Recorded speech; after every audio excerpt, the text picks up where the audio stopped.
দেখতে দেখতে পুজো প্রায় চলেই এলো।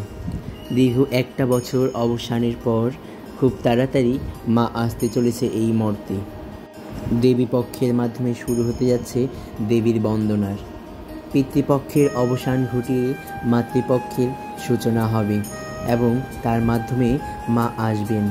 সেই দূরবর্তী কৈলাস থেকে মা মর্তে পাড়ি জমাবেন।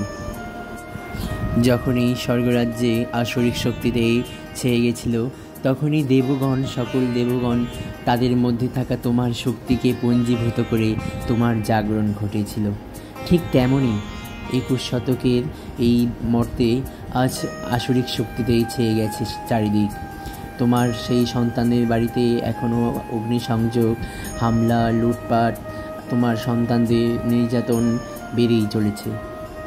তাই এবার আমরাও ব্রতী হয়েছি সেই দেবগণের মতো। তাদের মধ্যে থাকা যেমন তোমার শক্তিকে একত্রিত করে তোমার জাগরণ ঘটিয়েছিল, ঠিক আমরাও আমাদের মধ্যে থাকা সকল ভক্তিকে একত্রিত করে আমরা তোমার আরাধনায় ব্রতী হয়েছি। তোমার রণরঙ্গিনী রূপ ধরে তুমি সকল আসরিক শক্তিকে ধ্বংস করো এবং শুভ শক্তিকে প্রকাশ করো। তোমার সন্তানদের মঙ্গলার্থে তুমি আবির্ভূত হও বারবার। তুমি এসো মাগো।